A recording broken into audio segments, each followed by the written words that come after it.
My name is Cindy. I live with my parents-in-law and my young daughter in my in-laws' house. The reason being, I lost my beloved husband, Tom, a year ago. It was so sudden. 3 years ago, we moved in with my in-laws to eventually take over their family business. At first, I was nervous, but my in-laws were very kind to us and didn't interfere too much. Whenever we invited them for a weekend drive, they seemed genuinely happy. Tom often worried about me, saying, "Are you sure you're not pushing yourself too hard? We could live separately, even if you're helping with the family business." But having lost my parents at a young age, every day was joyful and fulfilling for me. Soon our daughter was born, and the bond within our family grew stronger. Then one day, everything changed. "Cindy, something terrible has happened. We just got a call." A call came into my in-laws' office, informing us of Tom's accident. By the time we rushed over, it was too late. Our happiness crumbled so abruptly. I loved my in-laws, but I couldn't impose on them without Tom. I was anxious about finding a new job and a new place to live as a single mother, but I knew I couldn't rely on them forever. Once Tom's funeral and the sorting of his belongings were over, I told my in-laws, "Thank you for everything. Once I find a place, my daughter and I will move out." Sarah, my mother-in-law, hugged me and said through tears, "You're our precious daughter, Cindy. We can't leave you alone at a time like this." Eric, my father-in-law, nodded repeatedly, saying they'd like us to stay as long as we wanted. For the first time, I truly understood the warmth and importance of parents. I broke down in tears and thanked them both. Months passed. The pain of losing Tom never fully healed, but little by little, we were reclaiming our happiness. Then one day, Lily, my sister-in-law, who had moved out 5 years ago after getting married, returned to the in-laws' house due to her divorce. It was sudden. We were all watching TV when Lily burst in crying and blurted out, "Mom, Kevin is being so unfair. He's asking for alimony in the divorce. Isn't that terrible? He should be the one paying me." Turns out Lily had an affair and was served divorce papers. At first, I thought Kevin must be a terrible person, but as I listened, that didn't seem to be the case. Lily had been spending Kevin's money without working or doing housework, and had an affair out of spite when he scolded her. Sarah tried to console her, saying, "You're in the wrong, but marriage is a long journey. If you apologize sincerely, maybe." Lily awkwardly looked away. Apparently, this wasn't her first affair. All her past affairs came to light, and now they were really getting a divorce. And she didn't have the money to pay the alimony. My in-laws were dumbfounded, but couldn't abandon their only daughter, so they ended up covering her alimony. And so, Lily ended up staying at her parents' house. From that point on, my life took a drastic turn. "Cindy, I'm thirsty. Can you make some tea?" Sorry, I'm just about to head out." "What? Didn't you hear me? I said I'm thirsty." "Fine, got it." Ever since Lily returned, I had become her personal servant, making her coffee, going shopping for her, cleaning the shower when she wanted to use it. Sure, I'm living here as a guest, But I have my own life too. I can't always do what she says. But if I refuse, she'd always retort, "It's only natural for a parasite like you to work the most. If you don't like it, leave. I feel cramped with you here too." What's worse, she'd pick times when my in-laws weren't around. I could tell my in-laws and they might scold her, but I hesitated to speak ill of their daughter. And besides, I'm not their real daughter. I had my own fears about what would happen if I really had to leave. Thankfully, my daughter was never mistreated, and I thought it was best to endure it for now. Then one day, I heard Eric's loud voice from the living room. Why are you so reckless with money? I'm confiscating your card. Soon after, I heard Lily's tearful voice. "Stop it. My life will be over without it." Quiet. Calm down. Apparently, she had maxed out my in-laws' credit card. Sarah had given her the card because they didn't have cash at home, and Lily wanted to go to the beauty salon. And unbelievably, she spent $5,000 at the mall that very day. After being scolded by Eric, Lily locked herself in her room. My in-laws apologized to me for their daughter's behavior. Honestly, I was relieved they finally scolded her. I hoped this would be a wake-up call for her. But that faint hope soon crumbled. Now that her card was taken away, Lily started using my belongings without permission. Clothes, bags, watches, even snacks I had bought. She took whatever she wanted. I finally lost my patience and confronted her. "Lily, it's really inconvenient when you use my stuff without asking. You have plenty of your own brand name things, right?" "Ugh, I get bored, okay? I want to use different things. And don't act so high and mighty when you're just a parasite here." Just then, Sarah walked into the room, wondering what was going on. Lily immediately cozied up to her. "Cindy is harassing me. She said I can't borrow her clothes." Sarah looked exasperated and said, "You probably started it with your selfishness." Then she turned to me and apologized. I was grateful that Sarah didn't blame me, but I doubt she thought it was a big deal. I couldn't complain any further since she had apologized. So my silent battle with Lily continued, with my in-laws none the wiser about the thefts. A few weeks later, as the anniversary of Tom's death approached, I was in the yard, tending to our road bike. Cycling on long trips was a hobby Tom and I shared. We'd been to hills with beautiful stars, rivers full of nature, even as far as Boston. We hadn't gone since our daughter was born, but we'd always talked about going as a family someday. I'd love to find a big, safe campground where we can all go cycling together, Tom had said, and I remember his happy face as he said it. To honor Tom and keep our promise, I decided to maintain the road bike once a year. I knew Lily had seen me doing it, but this was something I couldn't lend out. To make sure she didn't use it without permission, I kept the key in a locked desk in the office. Then came the anniversary. My in-laws and I went to church in the morning.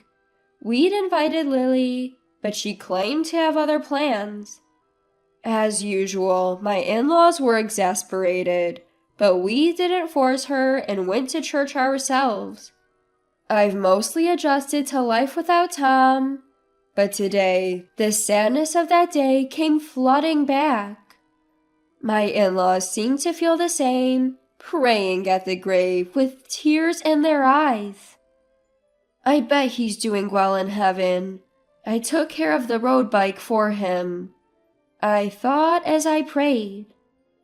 I remember Tom, who always thought of me, our daughter, and my in-laws. Though I've been the one leaning on others, I resolved to support my in-laws in Tom's place. After finishing our prayers and having a meal, we headed home. My in-laws said they had plans and went ahead, so I returned to the house with my daughter. It was hot today, so I thought I'd offer some cold jelly to Tom when I got back. As I entered the entrance, I noticed it was gone. The road bike. Could Lily have taken it? I rushed into the house to find her watching TV in the living room. Whether she noticed me or not, she didn't take her eyes off the TV. When I asked if she'd been on the road bike, I couldn't believe her response. "Oh, that? It's gone." I was stunned. "Where?" She said probably at a park in Brooklyn, which is at least an hour's drive away. "How did you get it there?" She said her boyfriend drove her. Turns out they couldn't find the key, so her boyfriend broke the lock. This was the first I'd heard of Lily having a boyfriend, but it was clear he had no common sense. But none of that mattered now. I had to get that road bike back, no matter what. I called every place I could think of, the park Lily mentioned, nearby facilities, and the police station. No one had seen it. I even drove to Brooklyn and searched late into the night. Still no bike. It made sense. The lock was broken, practically inviting theft. It was probably long gone by now. And today of all days was Tom's memorial. I had cleaned it up, hoping to make him happy. As I searched, the emotions I'd been holding back flooded out. I was so sad and frustrated that I couldn't stop crying. I finally gave up for the day, filed a lost property report with the police, and decided to head home. I called Lily to confirm the exact time she was at the park. "Oh, it didn't turn up, huh?" Her casual tone infuriated me more than usual, and I couldn't hold back this time. "Lily, you knew that bike was important to Tom, right? How could you break the lock and take it?" Her usual self returned. "Look, if you're not family and you're mooching off us, you should be more tolerant," she said. I couldn't let it slide today. "I may not be your blood relative, but I'm your brother's wife. This is unforgivable." She retorted, "Wife, my brother is dead. You're just exploiting his memory to mooch off my parents. You're so cheap and vulgar." Exploiting his memory? I couldn't believe she said that. I pay my own living expenses and contribute extra for groceries. She's the one relying on her parents financially without contributing or even getting a job. I wrapped my words in diplomacy as I responded, and as expected, she exploded in anger. "If you're so well off, why don't you just leave?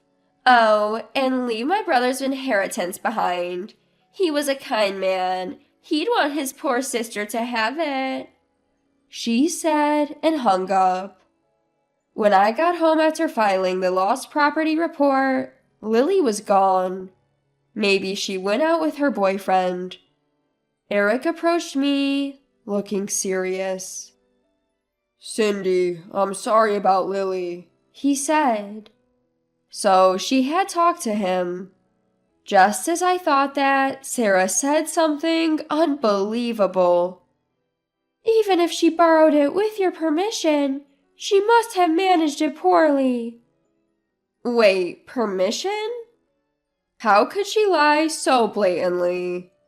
But looking back, there were so many unbelievable things she had done. Taking and eating other people's stuff. Splurging with my parents-in-law's credit card. Why had I let her get away with so much?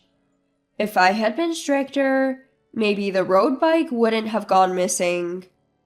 I felt the need to tell my parents-in-law everything, not just about the bike, but about all her actions up to this point. After I finished, Eric was visibly shaking with what seemed like anger, and Sarah was in tears. "I'm sorry for speaking ill of your daughter," I said. Both of them thanked me for bringing it up and apologized for not noticing sooner. My parents-in-law said, "To belittle even her own brother's memory, we've been too lenient." They were concerned that scolding her wouldn't be enough anymore.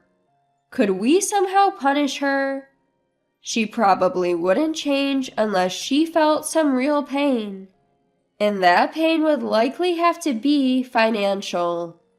I had a somewhat drastic idea. After consulting with my parents-in-law, we decided to put the plan into action immediately. 3 days later, I decided to visit my grandmother, who raised me for about a week.